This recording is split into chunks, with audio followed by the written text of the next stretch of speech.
नमस्ते दोस्तों। Classic books bye audio पिटारा में आपका स्वागत है। बेहतरीन ऑडियो बुक सुनने के लिए हमारा चैनल सब्सक्राइब करें और बेल आइकन दबाना ना भूलें ताकि आपको हर अपडेट मिलता रहे। ऑडियो पिटारा प्रस्तुत करता है मेपल प्रेस द्वारा प्रकाशित बुक्स, जिन्हें सिर्फ मनोरंजन के उद्देश्य से रिकॉर्ड किया गया है। ये कहानियां शिक्षाप्रद और मनोवैज्ञानिक सिद्धांतों पर आधारित हैं, लेकिन इनका उद्देश्य किसी भी नैतिक या सामाजिक संदेश को प्रचारित करना नहीं है। ऑडियो पिटारा इसके लिए किसी भी प्रकार की जिम्मेदारी नहीं लेता है। प्रत्येक श्रोता या सुनने वाले को सलाह दी जाती है कि वे इन कहानियों को सिर्फ मनोरंजन के लिए ही सुने और नैतिक और सामाजिक दृष्टिकोण से अपनी विवेकशीलता के संदर्भ में समझें। ऑडियो पिटारा सुनना जरूरी है। सादत हसन मंटो का फसाना। मोज़ेल। त्रिलोचन ने पहली मर्तबा 4 बरसों में रात को आसमान देखा था, और वो भी इसलिए कि उसकी तबीयत सख्त घबराई हुई थी। वो महज खुली हवा में कुछ देर सोचने के लिए अडवाणी चैम्बर्स के टियर्स पर चला आया था। आसमान बिल्कुल साफ था। बादलों से बेनियाज बहुत बड़े खाकीस्तरी तंबू की तरह सारी बंबई पर तना हुआ था। हदे नजर तक बत्तियां जगह जगह रोशन थी। त्रिलोचन ने ऐसा महसूस किया कि आसमान से बहुत सारे सितारे झड़कर बिल्डिंगों से, जो रात के अंधेरे में बड़े बड़े दरख्त मालूम होती थी, अटक गए हैं और जुगनुओं की तरह टिमटिमा रहे हैं। त्रिलोचन के लिए ये बिल्कुल एक नया तजुर्बा था, एक नई कैफियत थी। रात को खुले आसमान के नीचे होना। उसने महसूस किया कि वो 4 बरस तक अपने फ्लैट में कैद रहा और कुदरत की बहुत बड़ी नियामत से महरूम रहा। करीब करीब 3 बजे थे। हवा बेहद हल्की फुल्की थी। त्रिलोचन पंखे की मैकेनिकी हवा का आदी था, जो उसके सारे वजूद को बोझल कर देती थी। सुबह उठकर वो हमेशा यूं महसूस करता था, रात भर उसको मारा पीटा गया है, पर अब सुबह की कुदरती हवा में उसके जिस्म का रव्वा रव्वा तरोताजगी चूसकर खुश हो रहा था। जब वो ऊपर आया था तो उसका दिमाग सख्त मुजतरिब और हैजान ज़दा था। लेकिन आधे घंटे में ही वो जो इज्तिराब और हैजान जो उसको बहुत तंग कर रहा था, किसी हद तक ठंडा हो गया था। वो अब साफ तौर पर सोच सकता था। कृपाल कौर और उसका सारा खानदान मोहल्ले में था, जो कट्टर मुसलमानों का मरकज था। यहाँ कई मकानों को आग लग चुकी थी और कई जानें तलफ हो चुकी थी। त्रिलोचन इन सबको ले आया होता, मगर मुसीबत ये थी कि कर्फ्यू नाफिज हो गया था, और वो भी न जाने कितने घंटों का, गालिबन 48 घंटों का, और त्रिलोचन लाजिम मगलूब था। आसपास सब मुसलमान थे, बड़े खौफनाक किस्म के मुसलमान, और पंजाब से धड़ाधड़ खबरें आ रही थी कि वहाँ सिख मुसलमानों पर बहुत जुल्म ढह रहे हैं। कोई भी मुसलमान हाथ बड़ी आसानी से नरमो नाजुक कृपाल कौर की कलाई पकड़कर मौत के कुएं की तरफ ले जा सकता था। कृपाल की माँ अंधी थी, बाप मफलूज, भाई था वो कुछ अरसे से देवलाली में था कि उसे वहां अपने ताजा ताजा लिए हुए ठेके की देखभाल करना था। त्रिलोचन को कृपाल के भाई निरंजन पर बहुत गुस्सा आता था। उसने, जो कि हर रोज अखबार पढ़ता था, फसाद की तेजी और तुंदी के मुतल्लिक हफ्ता भर पहले आगाह कर दिया गया था और साफ लफ्जों में कह दिया गया था, निरंजन, ये ठेके वेके अभी रहने दो, हम एक बहुत ही नाजुक दौर से गुजर रहे हैं। तुम्हारा अग्रचे रहना बहुत जरूरी है। अव्वल तो यहाँ से उठ जाओ और मेरे यहाँ चले आओ। इसमें कोई शक नहीं कि जगह कम है, लेकिन मुसीबत के दिनों में आदमी किसी न किसी तरह गुजारा कर लिया करता है। मगर वो ना माना। इसका इतना बड़ा लेक्चर सुनकर सिर्फ अपनी घनी मूंछों में मुस्कुरा दिया। तुम खामखा फिक्र करते हो।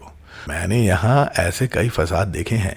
ये अमृतसर या लाहौर नहीं, बम्बई है। बम्बई तुम्हें यहाँ सिर्फ 4 बरस हुए हैं और मैं 12 बरस से यहाँ रह रहा हूँ। 12 बरस से। जाने निरंजन बम्बई को क्या समझता था। उसका ख्याल था कि ये ऐसा शहर है, अगर फसाद बरपा भी तो उनका असर खुद जायल हो जाएगा, जैसे उसके पास छू मंतर है, या वो कहानियों का कोई ऐसा किला है जिस पर कोई आफत नहीं आ सकती। मगर त्रिलोचन सुबह की ठंडी हवा में साफ देख रहा था कि मोहल्ला बिल्कुल महफूज नहीं। वो तो सुबह के अखबारों में ये भी पढ़ने को तैयार था कि कृपाल और इसकी माँ बाप का कत्ल हो चुका है। उसको कृपाल कौर के मफलूज बाप और उसकी अंधी माँ की कोई परवाह नहीं थी। वो मर जाते और कृपाल कौर बच जाती तो त्रिलोचन के लिए अच्छा था। वहां देवलाली में उसका भाई निरंजन भी मारा जाता तो वो भी अच्छा था कि त्रिलोचन के लिए मैदान साफ हो जाता। खास तौर पर निरंजन उसके रास्ते में एक रोड़ा ही नहीं, बहुत बड़ा कंकर था। चुनांचे जब कभी कृपाल कौर से उसकी बातें होती तो वो उसे निरंजन सिंह के बजाय कंकर सिंह कहता। सुबह की हवा धीरे धीरे बह रही थी। त्रिलोचन का केसू से बेनियाज सर बड़ी खुशगवार ठंडक महसूस कर रहा था, मगर उसके अंदर बेशुमार अंदेशे एक दूसरे के साथ टकरा रहे थे। कृपाल कौर नई नई उसकी जिंदगी में दाखिल हुई थी। वो यूं तो हट्टे कट्टे कंकर सिंह की बहन थी, मगर बहुत ही नर्मो नाजुक लचकीली थी। उसने देहात में परवरिश पाई थी, वहां की कई गर्मियां सर्दियां देखी थी, मगर उसमें वो सख्ती, वो गठाऊं, वो मर्दानापन नहीं था जो देहात की आम सिख लड़कियों में होता है, जिन्हें कड़ी से कड़ी मशक्कत करनी पड़ती है। उसके नक्श पतले पतले थे, जैसे अभी नामुकम्मल है। छोटी छोटी छातियां थी जिन पर बालाइयों की चंद और तन्हे चढ़ने की जरूरत थी। आम सिख देहाती लड़कियों के मुकाबले उसका रंग गोरा था, मगर कौर लट्ठे की तरह, और बदन चिकना था जिस तरह मर्सी रायजट कपड़े की सतह होती है। बेहद शर्मीली थी। त्रिलोचन उसी के गांव का था, मगर ज्यादा देर वहां रहा नहीं था। प्राइमरी से निकलकर जब वो शहर के हाई स्कूल में गया तो बस फिर वहीं का होके रह गया। स्कूल से फारिग हुआ तो कॉलेज की तालीम शुरू हो गई। इस दौरान में वो कई मर्तबा अपने गांव गया, मगर उसने कृपाल कौर के नाम की किसी लड़की का नाम तक ना सुना। शायद इसलिए कि वो हर बार इस अफरा तफरी में रहता था कि जल्द अज जल्द वापस शहर पहुंचे। कॉलेज का जमाना बहुत पीछे रह गया था। अडवाणी चैम्बर्स के टेरेस और कॉलेज की इमारत में गालिबन 10 बरस का फासिला था, और ये फासिला त्रिलोचन की जिंदगी के अजीबोगरीब वाकयात से पूरा था।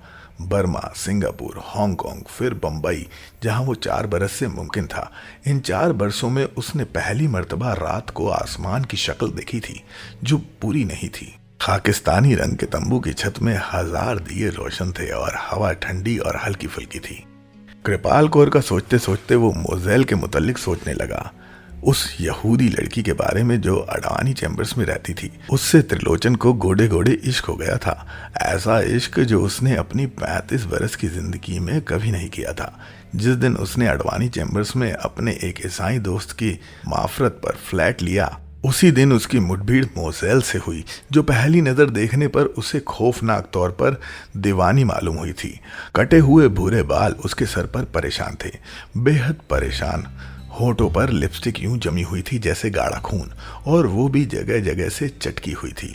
ढीला ढीला लिबास, सफेद चुंगा पहनी थी, जिसके खुले गिरबान से उसकी नील पड़ी बड़ी बड़ी छातियां 3/4 के करीब नजर आ रही थी। बाहें जो कि नंगी थी, महीन महीन बालों से अटी हुई थी, जैसे वो अभी अभी किसी सैलून से बाल कटवा के आई है, और उनकी नन्ही नन्ही हवाइयां उन पर जम गई हैं। होठ इतने मोटे थे, मगर गहरे उनाबी रंग की लिपस्टिक कुछ इस अंदाज से लगाई थी कि वो मोटे और भैंसे के गोश्त के टुकड़े की तरह मालूम होते थे। त्रिलोचन का फ्लैट उसके फ्लैट के बिल्कुल सामने था। बीच में एक तंग गली थी, बहुत ही तंग। जब त्रिलोचन अपने फ्लैट में दाखिल होने के लिए आगे बढ़ा तो मोजेल बाहर निकली। खड़ाऊ पहने थी। त्रिलोचन उसकी आवाज सुनकर रुक गया। मोजेल ने अपने परेशान बालों की चक्कू में से बड़ी बड़ी आंखों से त्रिलोचन की तरफ देखा और हंसी। त्रिलोचन बौखला गया। जेब से एक चाबी निकालकर वो जल्दी से दरवाजे की जानिब बढ़ा। मोजेल की एक खड़ाऊ सीमेंट के चिकने फर्श पर फिसली और उसके ऊपर आ रही। जब त्रिलोचन संभालता तो मोजेल उसके ऊपर थी, कुछ इस तरह कि उसका लंबा चुंगा ऊपर चढ़ गया था और उसकी दोनों नंगी बड़ी टांगें इसके इधर उधर थी। और जब त्रिलोचन ने उठने की कोशिश की तो वो बौखलाहट में कुछ इस तरह सारी मोजेल से उलझा जैसे वो साबुन की तरह उसके सारे बदन पर फिर गया। त्रिलोचन ने हाफते हुए मुनासिब मौजू अल्फाज में उससे माफ़ी मांगी। मोजेल ने अपना लिबादा ठीक किया और मुस्कुरा दी। ये खड़ाऊ एकदम कंडम चीज़ है। और वो उतरी हुई खड़ाऊ में अपना अंगूठा और उसकी साथ वाली उंगली फसाती कॉरिडोर से बाहर चली गई। त्रिलोचन का ख्याल था कि मोजेल से उसकी दोस्ती पैदा करने का शायद मुश्किल हो, लेकिन वो बहुत ही थोड़े अरसे में उससे घुल मिल गई। लेकिन एक बात थी कि वो बहुत खुद सर थी। वो त्रिलोचन को कभी खातिर में नहीं लाती थी, उससे खाती थी, उसे पीती थी, उसके साथ सिनेमा जाती थी, सारा दिन उसके साथ जूहू पर नहाती थी। लेकिन जब वो बाहों और होठों से कुछ और आगे बढ़ना चाहता था तो वो उसे डांट देती, कुछ इस तौर पर उसे घूरती कि उसके सारे वल्लवे उसकी दाढ़ी और मूछों में चक्कर काटते रह जाते। त्रिलोचन को पहले किसी के साथ मोहब्बत नहीं थी। लाहौर में, बर्मा में, सिंगापुर में वो लड़कियां कुछ अरसे के लिए खरीद लिया करता था। उसके वहमो गुमान में भी ये बात नहीं थी कि वो बंबई पहुंचते ही एक निहायत अलहड़ किस्म की यहूदी लड़की के इश्क में गोडे गोडे धंस जाएगा। वो इससे कुछ अजीब किस्म की बेएतनाई और बेइल्तिफाती बरताती थी। इसके कहने पर फौरन सज बनकर सिनेमा जाने को तैयार हो जाती थी, मगर जब वो अपनी सीट पर बैठते तो इधर उधर निगाहें दौड़ाना शुरू कर देती। कोई उसका शनासा निकल आता तो जोर से हाथ हिलाती और त्रिलोचन से इजाजत लिए बगैर उसके पहलू में जा बैठती। होटल में बैठे हैं, त्रिलोचन ने खास तौर पर मोज़ेल के लिए पर तकल्लुफ खाने मंगवाए, मगर उसको कोई अपना पुराना दोस्त नजर आ गया और वो निवाला छोड़कर उसके पास जा बैठी और त्रिलोचन के सीने पर मूंग दल रही है। त्रिलोचन बाज औकात भुना जाता था, क्योंकि वो इससे कतई तौर पर छोड़कर अपने उन पुराने दोस्तों और शनासाओं के साथ चली जाती थी और कई कई दिन इससे मुलाकात न करती थी। कभी सरदर्द का बहाना, कभी पेट की खराबी का, जिसके मुतल्लिक त्रिलोचन को अच्छी तरह मालूम था कि फौलाद की तरह सख्त है और कभी खराब नहीं हो सकता। जब उससे मुलाकात होती तो वो इससे कहती, तुम सिख हो, ये नाजुक बातें तुम्हारी समझ में नहीं आ सकती। त्रिलोचन जल भुन जाता और पूछता, कौन सी नाजुक बातें? तुम्हारे पुराने यारों की? मोज़ेल दोनों हाथ अपने चौड़े चकले कूल्हों पर लटका कर अपनी तगड़ी टांगे चौड़ी कर देती और कहती, ये तुम मुझे उनके ताने क्यों देते हो? हाँ, वो मेरे यार हैं और मुझे अच्छे लगते हैं। तुम जलते हो, जलते रहो। त्रिलोचन बड़े वकीलाना अंदाज में पूछता, इस तरह तुम्हारी मेरी किस तरह निभेगी? मोज़ेल जोर जोर से कहका लगाती, तुम सचमुच सिख हो? इडियट, तुमसे किसने कहा कि मेरे साथ निभाओ? अगर निभाने की बात है तो जाओ अपने वतन में किसी सिखनी से शादी कर लो, मेरे साथ तो इसी तरह चलेगा। त्रिलोचन नरम हो जाता। दरअसल मोज़ेल उसकी जबरदस्त कमजोरी बन गई थी। वो हर हालत में उसकी गुर्बत का ख्वाहिशमंद था। इसमें कोई शक नहीं था कि मोज़ेल की वजह से उसकी अक्सर तौहीन होती थी। मामूली मामूली क्रिस्टाल लौंडों के सामने, जिनकी कोई हकीकत ही नहीं थी, उसे खफीफ होना पड़ता था। मगर दिल से मजबूर होकर उसने ये सब बर्दाश्त करने के लिए तय कर लिया था। आमतौर पर तौहीन और हतक का रद्द अमल इंतकाम होता है, मगर त्रिलोचन के मामले में ऐसा नहीं था। उसने अपने दिलो दिमाग की बहुत सी आंखें मींच ली थी और कई कानों में रुई ठोस ली थी। उसको मोज़ेल पसंद थी, पसंद ही नहीं, जैसे कि वो अक्सर अपने दोस्तों से कहा करता था, गोडे गोडे उसके इश्क में धंस गया था। अब उसके सिवा और कोई चारा नहीं था। उसके जिस्म का जितना हिस्सा बाकी रह गया है वो भी इस इश्क की दलदल में चला जाए। 2 बरस तक वो इसी तरह ख्वार होता रहा, लेकिन साबित कदम रहा। आखिर एक रोज जबकि मोज़ेल मौज में थी, अपने बाजुओं में समेट कर पूछा, मोज़ेल, क्या तुम मुझसे मोहब्बत नहीं करती हो? मोज़ेल उसके बाजुओं से जुदा हो गई और कुर्सी पर बैठकर अपने फ्रॉक का घेरा देखने लगी। फिर उसने अपनी मोटी मोटी यहूदी आंखें उठाई और घनी पलकें झपकाकर कहा, मैं सिख से मोहब्बत नहीं कर सकती। त्रिलोचन ने ऐसा महसूस किया कि पगड़ी के नीचे इसके केसों में किसी ने दहकती हुई चिंगारियां रख दी हैं। उसके तन बदन में आग लग गई। मोज़ेल, तुम हमेशा मेरा मजाक उड़ाती हो। ये मेरा मजाक नहीं, मेरी मोहब्बत का मजाक है। मोज़ेल उठी और उसने अपने भूरे तरशे हुए बालों को एक दिल फरेब झटका दिया। तुम शेव करा लो और अपने सर के बाल खुले छोड़ दो, तो मैं शर्त लगाती हूँ कि कई लौंडे तुम्हें आंख मारेंगे। तुम खूबसूरत हो। त्रिलोचन के केसों के मजीद चिंगारियां पड़ गई। उसने आगे बढ़कर जोर से मोज़ेल को अपनी तरफ घसीटा और उसके उनाबी होठों में अपने मूंछों भरे होठ पेवस्त कर दिए। मोज़ेल ने एकदम फूफू की और उसकी गिरफ्त से अलहदा हो गई। मैं सुबह अपने दांतों पर ब्रश कर चुकी हूँ, तुम तकलीफ ना करो। त्रिलोचन चिल्लाया। मोज़ेल वेटी बैग से नन्हा सा आईना निकालकर अपने होठों को देखने लगी, जिस पर लगी हुई गाढ़ी लिपस्टिक पर खराशे आ गई थी। खुदा की कसम, तुम अपनी दाढ़ी और मूछों का सही इस्तेमाल नहीं करते। इनके बाल ऐसे अच्छे हैं कि मेरी नेवी ब्लू स्कर्ट बहुत अच्छी तरह से साफ कर सकते हैं। बस थोड़ा सा पेट्रोल लगाने की जरूरत होगी। त्रिलोचन गुस्से की इस इंतहा तक पहुंच चुका था जहां वो बिल्कुल ठंडा हो गया था। आराम से सोफे पर बैठ गया। मोज़ेल भी आ गई और उसने त्रिलोचन की दाढ़ी खोलनी शुरू कर दी। इसमें जो पिनें लगी थी वो उसने एक एक कर अपने दांतों तले दबा ली। त्रिलोचन खूबसूरत था। जब उसकी दाढ़ी मूछ नहीं उगी थी तो वाकई ही लोग उसको खुले केसों के साथ देखकर धोखा खा जाते थे कि वो कोई कम उम्र खूबसूरत लड़की है, मगर बालों के इस अंबार ने अब इसके तमाम खदो खाल झाड़ियों के मानिंद अंदर छुपा लिए थे। उसको उसका एहसास था, मगर वो एक इताअत शियार और फरमाबरदार लड़का था। उसके दिल में मजहब का एहतराम था। वो नहीं चाहता था कि इन चीज़ों को अपने वजूद से अलग कर दे जिनसे उसके मजहब की ताहिरी तकमील होती थी। जब दाढ़ी पूरी खुल गई और उसके सीने पर लटकने लगी तो उसने मोज़ेल से पूछा, ये तुम क्या कर रही हो? दांतों में पिने दबाए वो मुस्कुराई। तुम्हारे बाल बहुत मुलायम हैं। मेरा अंदाजा गलत था कि इनसे मेरा नेवी ब्लू स्कर्ट साफ हो सकेगा। त्रिलोचन, तुम मुझे ये दे दो, मैं इन्हें गूंद कर अपने लिए एक फर्स्ट क्लास बटवा बनाऊंगी। अब त्रिलोचन की दाढ़ी में चिंगारियां भड़कने लगी। वो बड़ी संजीदगी से मोज़ेल से मुखातब हुआ। मैंने आज तक तुम्हारे मजहब का मजाक नहीं उड़ाया, तुम क्यों उड़ाती हो? देखो, किसी के मजहबी जज्बात से खेलना अच्छा नहीं होता। मैं कभी बर्दाश्त नहीं करता, मगर सिर्फ इसलिए कर रहा हूँ कि मुझे तुमसे बेपनाह मोहब्बत है। क्या तुम्हें इसका पता नहीं? मोज़ेल ने त्रिलोचन की दाढ़ी से खेलना बंद कर दिया। मुझे मालूम है। फिर त्रिलोचन ने अपनी दाढ़ी के बाल बड़ी सफाई से तह किए और मोज़ेल के दांतों से पिनें निकाल ली।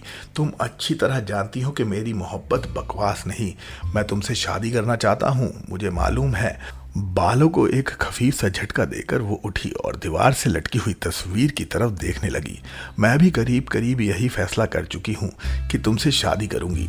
मोज़ेल के उनाबी होठ बड़ी मोटी मुस्कुराहट के साथ खुले और उसके सफ़ेद मजबूत दांत एक लहजे के लिए चमके। हाँ, त्रिलोचन ने अपनी निफ्ट लिपटी हुई दाढ़ी ही से उसको अपने सीने के साथ भींच लिया। तो कब? मोज़ेल अलग हट गई। जब तुम अपने ये बाल कटवा दोगे। त्रिलोचन उस वक्त जो हो सो हो बना था। उसने कुछ ना सोचा और कह दिया, मैं कल ही कटवा दूंगा। मोज़ेल फर्श पर टेप डांस करने लगी। तुम बकवास करते हो त्रिलोचन, तुम में इतनी हिम्मत नहीं है। उसने त्रिलोचन के दिलो दिमाग से मजहब के रहे सहे ख्याल को निकाल कर बाहर फेंका। तुम देख लोगी, देख लूंगी। और वो तेजी से आगे बढ़ी, त्रिलोचन की मूंछों को चूमा और फू फू करती बाहर निकल गई। त्रिलोचन ने रात भर क्या सोचा, किन किन अजियतों से गुजरा, इसका तज़किरा फिजूल है। इसके लिए दूसरे रोज उसने फोर्ट में अपने केस कटवा दिए और दाढ़ी भी मुड़वा दी। ये सब कुछ होता रहा और वो आंखें मीचे रहा। जब सारा मामला साफ हो गया तो उसने आंखें खोली और देर तक अपनी शक्ल आईने में देखता रहा, जिस पर बंबई की हसीन से हसीन लड़की भी कुछ देर के लिए गौर करने पर मजबूर हो जाती। त्रिलोचन वही अजीबोगरीब ठंडक महसूस करने लगा जो सैलून से बाहर निकलकर उसको लगी थी। उसने टेरेस पर तेज तेज चलना शुरू कर दिया, जहां टैंकों और नलों का एक हजूम था। वो चाहता था कि इस दास्तां का बकाया हिस्सा उसके दिमाग में ना आए, मगर वो आए बिन ना रहा। बाल कटवाकर वो पहले दिन अपने घर से बाहर नहीं निकला था। उसने अपने नौकर के हाथ दूसरे रोज चिट मोज़ेल को भेजी कि उसकी तबीयत नासाज है, थोड़ी देर के लिए आ जाए। मोज़ेल आई। त्रिलोचन को वो बालों के बगैर देखकर पहले वो एक लहजे के लिए ठिठकी, फिर माय डार्लिंग त्रिलोचन कहकर उसके साथ लिपट गई और इसका सारा चेहरा उनाबी कर दिया। उसने त्रिलोचन के साफ और मुलायम गालों पर हाथ फेरा। इसके छोटे अंग्रेजी वज़ा के कटे हुए बालों में अपनी कंघी की ओर अरबी जबान में नारे मारती रही। उसने इस कदर शोर मचाया कि उसकी नाक से पानी बहने लगा। मोज़ेल ने जब उसे महसूस किया तो अपनी स्कर्ट का घेरा उठाया और उसे पहुंचना शुरू कर दिया। त्रिलोचन शर्मा गया। उसने स्कर्ट नीची की और जनिश के तौर पर उससे कहा, नीचे कुछ पहन तो लिया करो। मोज़ेल पर इसका कुछ असर ना हुआ। बासी और जगह जगह से उखड़ी हुई लिपस्टिक लगे होठों से मुस्कुराकर उसने सिर्फ इतना ही कहा, मुझे बड़ी घबराहट होती है, ऐसे ही चलता है। त्रिलोचन को वो पहला दिन याद आ गया जब वो और मोज़ेल दोनों टकरा गए थे और आपस में कुछ अजीब तरह का गड़गड़ हो गए थे। मुस्कुराकर उसने मोज़ेल को अपने सीने के साथ लगा लिया। शादी कल होगी, जरूर। मोज़ेल ने त्रिलोचन की मुलायम ठोड़ी पर अपने हाथ की पुश्त फेरी। तय ये हुआ कि शादी पुणे में हो। क्योंकि सिविल मैरिज थी, इसलिए उनको 10-15 दिन का नोटिस देना था। अदालती कार्रवाई थी, इसके लिए मुनासिब यही ख्याल किया गया कि पूना बेहतर है, पास है और त्रिलोचन के वहाँ कई दोस्त भी हैं। दूसरे रोज उन्हें प्रोग्राम के मुताबिक पूना रवाना हो जाना था। मोज़ेल फोर्ड के एक स्टोर में सेल्स गर्ल थी। इससे कुछ फासले पर टैक्सी स्टैंड था। बस यहीं मोज़ेल ने उसको इंतजार करने के लिए कहा था। त्रिलोचन वक्त मुकर्ररा पर वहां पहुंच गया था। 1.5 घंटा इंतजार करता रहा मगर वो ना आई। दूसरे रोज उसे मालूम हुआ कि वो अपने एक पुराने दोस्त के साथ, जिसने ताज़ा मोटर खरीदी है, देवलाली चली गई है और एक गैर मयूम अरसे के लिए वहीं रहेगी। त्रिलोचन पर क्या गुजरी, ये एक बड़ी लंबी कहानी है। किस्सा मुख्तसर है कि उसने जी कड़ा किया और उसको भूल गया। इतने में उसकी मुलाकात कृपाल कौर से हो गई और वो उससे मोहब्बत करने लगा। थोड़े ही अरसे में उसने महसूस किया कि मोज़ेल बहुत ही वाहियात लड़की थी, जिसके दिल के साथ पत्थर लगे हुए थे और जो चीड़ों के मानिंद एक जगह से दूसरी जगह फुदकता रहता था। इस एहसास ने उसको एक गुना तस्कीन हुई कि वो मोज़ेल से शादी करने की गलती ना कर बैठा था। लेकिन इसके बावजूद कभी कभी मोज़ेल की याद एक चुटकी के मानिंद उसके दिल को पकड़ लेती थी और फिर छोड़कर कदकड़े लगाती गायब हो जाती थी। वो बेहया थी, बेमुरव्वत थी, उसको किसी के जज्बात की कोई कद्र ना थी। फिर भी वो त्रिलोचन को पसंद थी, इसलिए कभी कभी वो उसके मुतल्लिक सोचने पर मजबूर हो जाता था कि वो देवलाली में इतने अरसे से क्या कर रही है। उसी आदमी के साथ है जिसने नई नई कार खरीदी थी, या उसे छोड़कर किसी और के पास चली गई है। उसको इस ख्याल से सख्त कोफ्त होती थी कि वो उसके सिवा किसी और के पास होगी। हालांकि उसको मोज़ेल के किरदार का बखूबी इल्म था। वो उस पर सैकड़ों नहीं हजारों रुपए खर्च कर चुका था, लेकिन अपनी मर्जी से, वरना मोज़ेल महंगी नहीं थी। उसको बहुत सस्ती किस्म की चीजें पसंद आती थी। एक मर्तबा त्रिलोचन ने उसे सोने के टॉप्स देने का इरादा किया जो उसे बहुत पसंद थे, मगर उसी दुकान में मोज़ेल झूठे और भड़कीले और बहुत सस्ते आवेज़ों पर मर मिटी और सोने के टॉप्स छोड़कर त्रिलोचन से मिन्नतें करने लगी कि वो उन्हें खरीद दे। त्रिलोचन अब तक ना समझ सका कि मोज़ेल किस किमाश की लड़की है, किस आबो गुल से बनी है। वो घंटों उसके साथ लेटी रहती थी, उसको चूमने की इजाजत देती थी। वो सारा साबुन की मानिंद इसके जिस्म पर फिर जाता था, मगर वो उसको इसके आगे 1 इंच बढ़ने नहीं देती थी। उसको चढ़ाने की खातिर इतना कह देती थी, तुम सिख हो, मुझे तुमसे नफरत है। त्रिलोचन अच्छी तरह महसूस करता था कि मोज़ेल को उससे नफरत नहीं, अगर ऐसा होता तो वो उससे कभी न मिलती। बर्दाश्त का मादा उसमें रत्ती भर भी ना था। वो कभी 2 बरस तक उसकी सोहबत में ना गुजारती। 2 टोक फैसला कर देती। अंडरवियर उसको नापसंद थे, इसलिए कि उनको उससे उलझन होती थी। त्रिलोचन ने कई बार उसको उनकी अशद जरूरत की आगाह किया, उसको शर्मो हया का वास्ता दिया, मगर उसने ये चीज कभी ना पहनी। त्रिलोचन जब उससे हया की बात करता था तो वो चिढ़ जाती थी। ये हया वया क्या बकवास है, अगर तुम्हें इसका कुछ ख्याल है तो आंखें बंद कर लिया करो। तुम मुझे ये बताओ कि कौन सा लिबास है जिसमें आदमी नंगा नहीं हो सकता, या जिससे तुम्हारी निगाहें पार नहीं हो सकती। मुझसे ऐसी बकवास ना किया करो, तुम सिख हो। मुझे मालूम है कि तुम पतलून के नीचे एक सिल्की सा अंडरवियर पहनते हो जो नेकर से मिलता जुलता है। ये भी तुम्हारी दाढ़ी और सर के बालों की तरह मजहब में शामिल है। शर्म आनी चाहिए तुम्हें। इतने बड़े हो गए हो और अभी तक यही समझते हो कि तुम्हारा मजहब अंडरवियर में छिपा बैठा है। त्रिलोचन को शुरू में ऐसी बात सुनकर गुस्सा आया था, मगर बाद में गौर फिक्र करने के बाद वो भी कभी कभी लुढ़क जाता था और सोचता था कि मोज़ेल की बातें शायद ना दुरुस्त नहीं, और जब उसने अपने केसों और दाढ़ी का सफाया करा दिया तो उसे कतई तौर पर ऐसा महसूस हुआ कि वो बेकार इतने दिनों तक बालों का बड़ा बोझ उठाए उठाए फिरा जिसका कुछ मतलब ही नहीं था। पानी की टंकी के पास पहुंचकर त्रिलोचन रुक गया। मोज़ेल को एक बड़ी मोटी गाली देकर उसने उसके मुतल्लिक सोचना बंद कर दिया। कृपाल कौर एक पाकीज़ा लड़की जिसको उससे मोहब्बत हुई थी खतरे में थी। वो ऐसे मोहल्ले में थी जिसमें कट्टर किस्म के मुसलमान रहते थे और वहाँ 2-3 वारदात भी हो चुकी थी। लेकिन मुसीबत ये थी कि उस मोहल्ले में 48 घंटे का कर्फ्यू था, मगर कर्फ्यू की कौन परवाह करता है। इस चाली के मुसलमान ही अगर चाहते तो अंदर ही अंदर कृपाल कौर, उसकी माँ और उसके बाप का बड़ी आसानी के साथ साफ सफाया कर सकते थे। त्रिलोचन सोचता सोचता पानी के मोटे नल पर बैठ गया। उसके सर के बाल अब काफी लंबे हो गए थे। उसको यकीन था कि 1 बरस के अंदर अंदर ये पूरे केसों में तब्दील हो जाएंगे। उसकी दाढ़ी तेजी से बढ़ी थी, मगर वो उसे बढ़ाना नहीं चाहता था। फुट में एक बार्बर था, वो इस सफाई से उसे तराशता था कि तुरशी हुई दिखाई नहीं देती थी। इसने अपने लंबे और मुलायम बालों में उंगलियां फेरी और एक सर्द आह भरी। उठने का इरादा ही कर रहा था कि उसे खड़ाओं की करख्त आवाज सुनाई दी। उसने सोचा कौन हो सकता है। बिल्डिंग में कई यहूदी औरतें थी जो सब की सब घर में खड़ाऊ पहनती थी। आवाज करीब आती गई। यकलख्त उसने दूसरी टेकनी के पास मोज़ेल को देखा जो यहूदियों की खास कता का ढीला ढीला लंबा कुर्ता पहने बड़े जोर की अंगड़ाई ले रही थी। इस जोर की कि त्रिलोचन को महसूस हुआ कि इसके आसपास की हवा चटक जाएगी।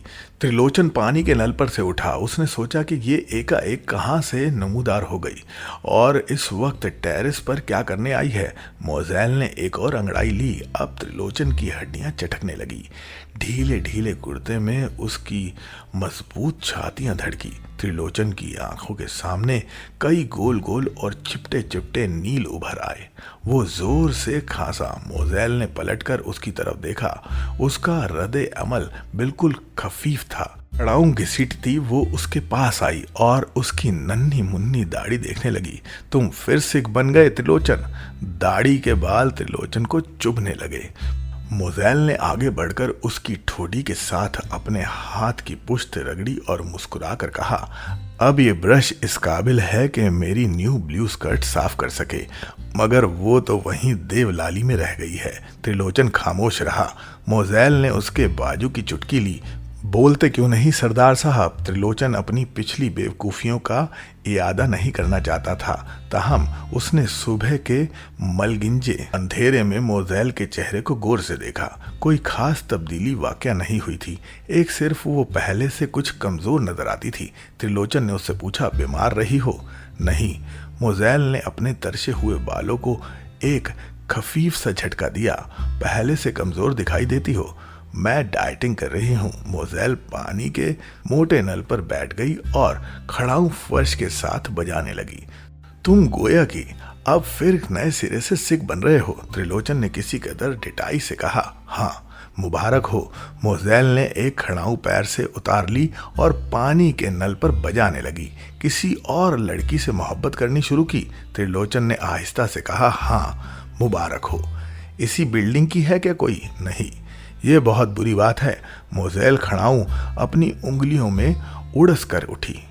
हमेशा आदमी को अपने हमसायों का ख्याल रखना चाहिए। त्रिलोचन खामोश रहा।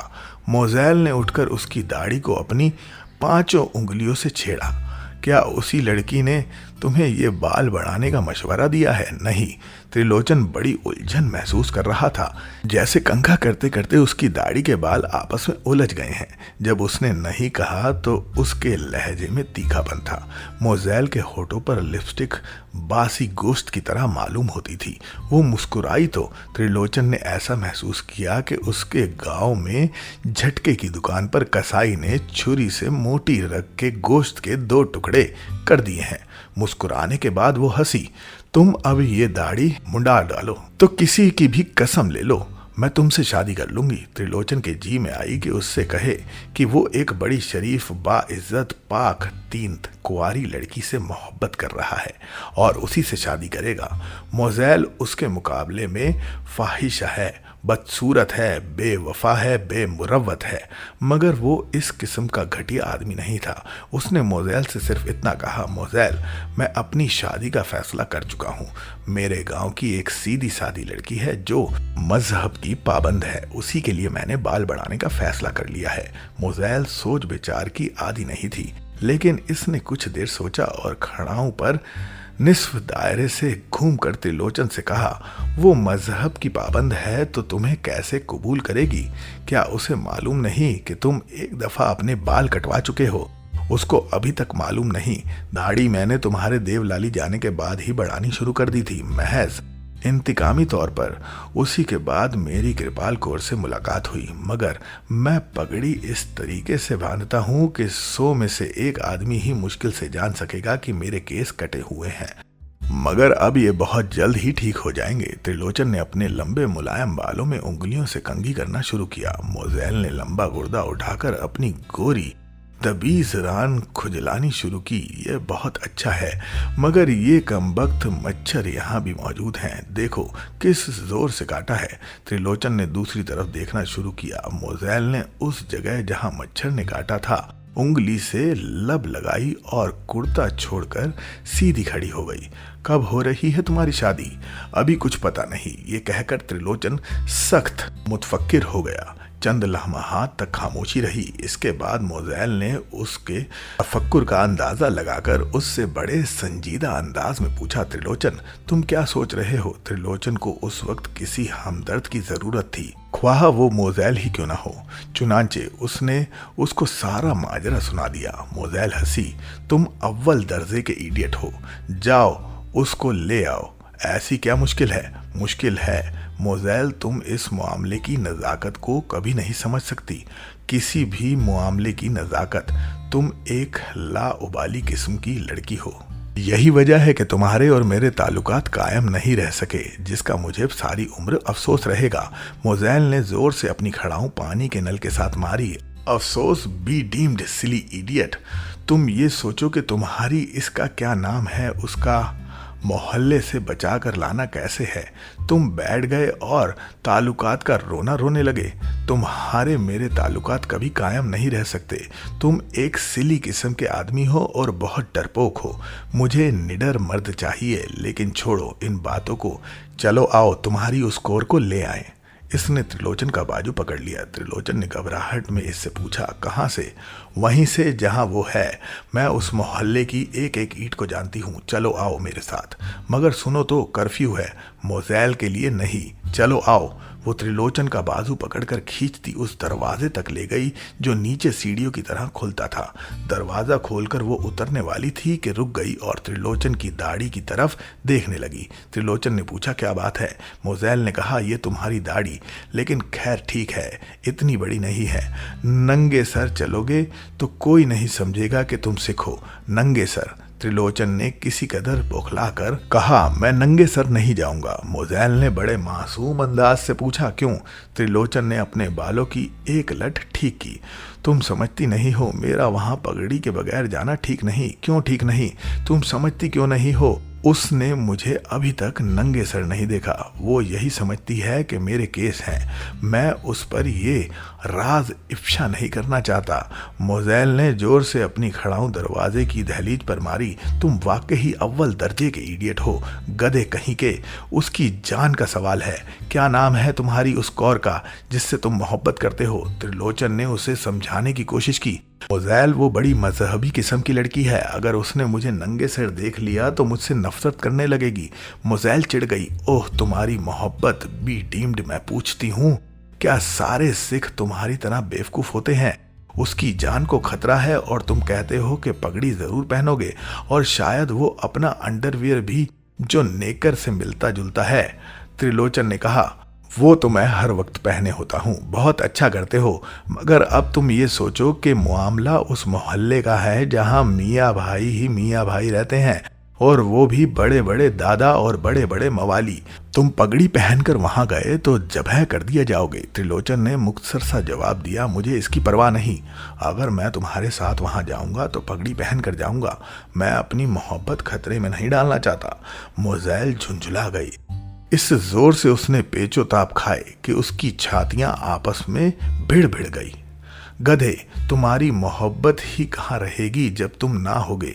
तुम्हारी वो क्या नाम है उस भड़वी का, जब वो भी ना रहेगी उसका खानदान तक ना रहेगा। तुम सिख, खुदा की कसम तुम सोख हो और बड़े इडियट सिख हो।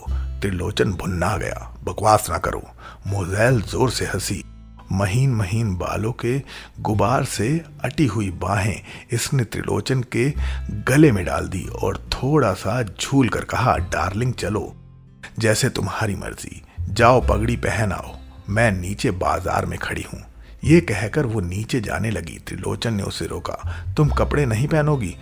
मोज़ेल ने अपने सर को झटका दिया। नहीं चलेगा इसी तरह। ये कहकर वो खटखट करती नीचे उतर गई। त्रिलोचन निचली मंजिल की सीढ़ियों पर भी उसकी खड़ाओं की चोबी आवाज सुनता रहा। फिर उसने अपने लंबे बाल उंगलियों से पीछे की तरफ समेटे और नीचे उतरकर अपने फ्लैट में चला गया। जल्दी से जल्दी उसने कपड़े तब्दील किए। पगड़ी बंदी बनाई रखी थी, उसे अच्छी तरह सर पर जमाया और फ्लैट का दरवाजा मुकफ्फल करके नीचे उतर गया। बाहर फुटपाथ पर मोज़ेल अपनी तगड़ी टांगे चौड़ी किए सिगरेट पी रही थी, बिल्कुल मर्दाना अंदाज में। जब त्रिलोचन उसके नजदीक पहुंचा तो उसने शरारत के तौर पर मुंह भर के धुआं उसके चेहरे पर दे मारा। त्रिलोचन ने गुस्से में कहा, तुम बहुत जलील हो। मोज़ेल मुस्कुराई। ये तुमने कोई नई बात नहीं कही, इससे पहले और कई मुझे जलील कह चुके हैं। फिर उसने त्रिलोचन की पगड़ी की तरफ देखा। ये पगड़ी तुमने वाकई बहुत अच्छी तरह बांधी है। ऐसा मालूम होता है कि तुम्हारे केस हैं। बाजार बिल्कुल सुनसान था, एक सिर्फ हवा चल रही थी, वो भी बहुत धीरे धीरे, जैसे कर्फ्यू से खौफजदा है। बत्तियां रोशन थी, मगर उनकी रोशनी बीमार सी मालूम होती थी। आमतौर पर उस वक्त ट्रेनें चलना शुरू हो जाती थी और लोगों की आमद और रफ्त भी जारी हो जाती थी। अच्छी खासी गहमा गहमी होती थी, पर अब ऐसा मालूम होता था कि सड़क पर कोई इंसान गुजरा है, ना गुजरेगा। मोज़ेल आगे आगे थी। फुटपाथ के पत्थरों पर उसकी खड़ाऊं खटखट कर रही थी। ये आवाज इस खामोश फिजा में एक बहुत बड़ा शोर थी। त्रिलोचन दिल ही दिल में मोज़ेल को बुरा भला कह रहा था कि 2 मिनट और कुछ नहीं तो अपनी वाहियात खड़ाऊं ही उतार कर कोई दूसरी चीज पहन सकती थी। उसने चाहा कि मोज़ेल से कहे, खड़ाऊं उतार दो और नंगे पांव चलो, मगर उसको यकीन था कि वो कभी नहीं मानेगी, इसलिए खामोश रहा। त्रिलोचन सख्त खौफजदा था। कोई पत्ता खड़कता तो उसका दिल धक कर रह जाता, मगर मोज़ेल बिल्कुल बेखौफ चलती जा रही थी, सिगरेट का धुआं उड़ाती, जैसे वो बड़ी बेफिक्री से चल कदमी कर रही थी। चौक में पहुंचे तो पुलिसमैन की आवाज गरजी, ए किधर जा रहा है? त्रिलोचन सहम गया। मोज़ेल आगे बढ़ी और पुलिसमैन के पास पहुंच गई और बालों को एक खफीफ सा झटका देकर कहा, ओह तुम, हमको पहचानता नहीं तुम? मोज़ेल। फिर उसने एक गली की तरफ इशारा किया, इधर इस बाजू हमारा बहन रहता है, उसकी तबीयत खराब है, डॉक्टर लेकर जा रहा है।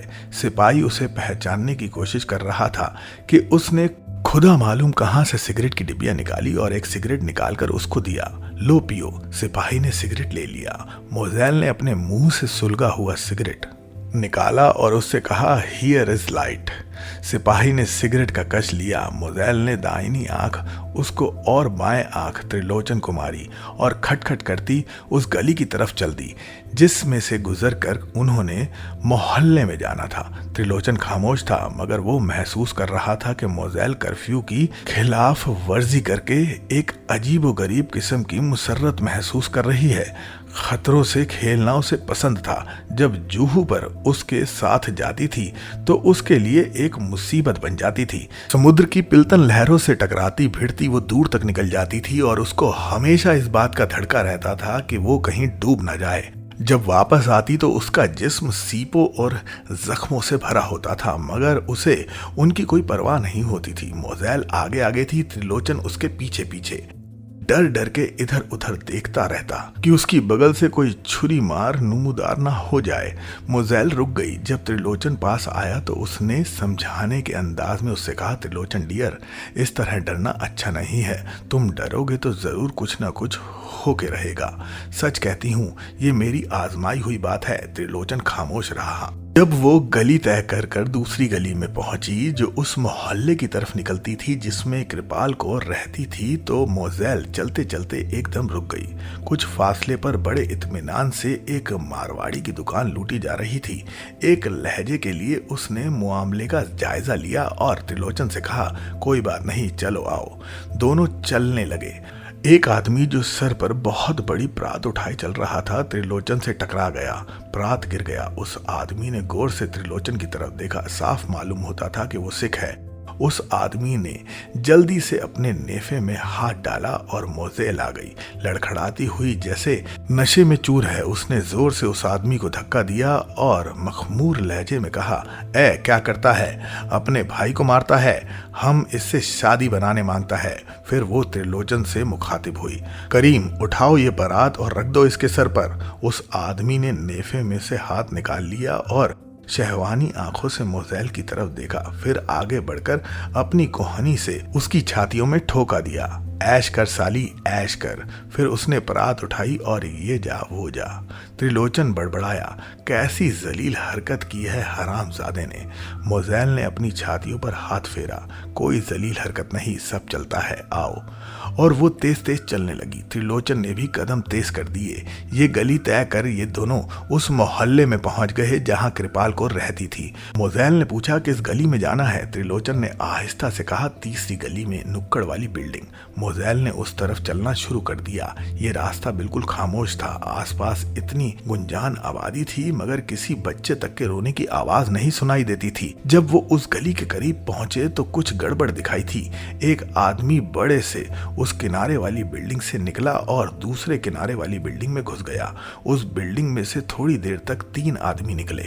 फुटपाथ पर उन्होंने इधर उधर देखा और बड़ी फुर्ती से दूसरी बिल्डिंग में चले गए। मोज़ेल ठिठक गई। उसने त्रिलोचन को इशारा किया कि अंधेरे में हो जाए। फिर उसने होले से कहा, त्रिलोचन डियर, ये पगड़ी उतार दो। त्रिलोचन ने जवाब दिया, मैं ये किसी सूरत में नहीं उतार सकता। मोज़ेल झुंझुला गई, तुम्हारी मर्जी, लेकिन तुम देखते नहीं सामने क्या हो रहा है? सामने जो कुछ हो रहा है दोनों की आंखों के सामने था। साफ गड़बड़ हो रही थी। बड़ी पुर असरार किस्म की। दाएं हाथ की बिल्डिंग में जब 2 आदमी अपनी पीठ पर बोरियां उठाए निकले तो मोज़ेल सारी की सारी कांप गई। उनमें से कुछ गाड़ी गाड़ी सयाल सी चीज टपक रही थी। मोज़ेल अपने होठ काटने लगी।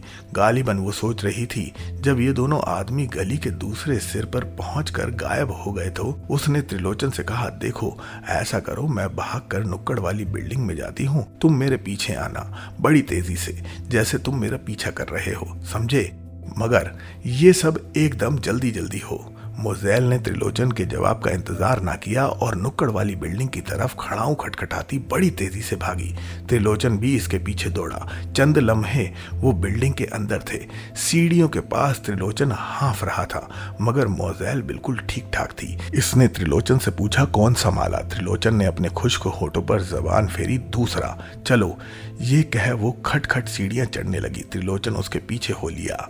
जीनों पर खून के बड़े बड़े धब्बे पड़े थे। उनको देख देख कर उसका खून खुश्क हो रहा था। दूसरे माले पर पहुंचे तो कॉरिडोर में कुछ दूर जाकर त्रिलोचन ने होले से एक दरवाजे पर दस्तक दी।